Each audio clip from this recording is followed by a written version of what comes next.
Welcome to ClubhouseNews.com. You are tuned in to Clubhouse News Weekend for the week ending Saturday, September 19th. I'm Haley Ann. And I'm Norvell.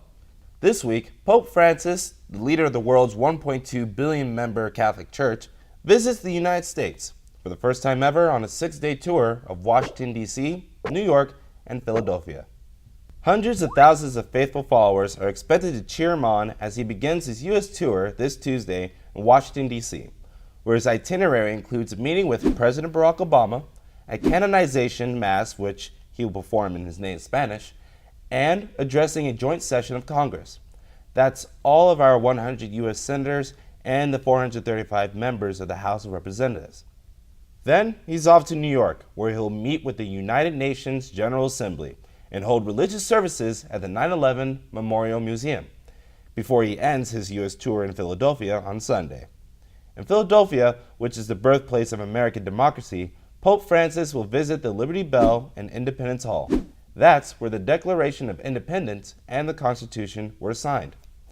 That's quite a hectic schedule for anyone, much less a 78-year-old from Argentina who's made battling church corruption, fighting global poverty, and impacting climate change his priorities as Pope.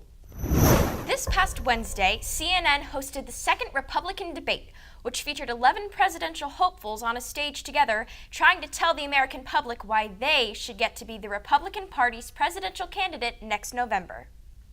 The debate, watched by nearly 23 million people, took place at the Ronald Reagan Presidential Library in Simi Valley, California, with President Reagan's plane, Air Force One, serving as a backdrop for the candidates, who each made their pitch over the nearly 3-hour event. Ronald Reagan was our 40th president, served from 1981 to 1989, and is widely considered the last great Republican president. Mr. Gorbachev, tear down this wall.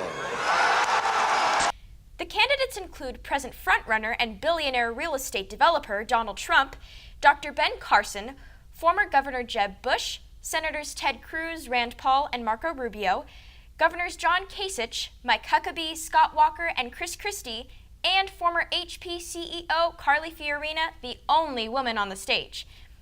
The debate focused a lot on Mr. Trump and some of the silly things or insults he said about the other candidates. His visceral response to attack people on their appearance, my goodness, that happened in junior high. Are we not way above that? And the moderators were asking questions that were more about getting the candidates to argue with one another than they were to see about who could be a good president. The result? Carly Fiorina, Marco Rubio, and Chris Christie all had good nights.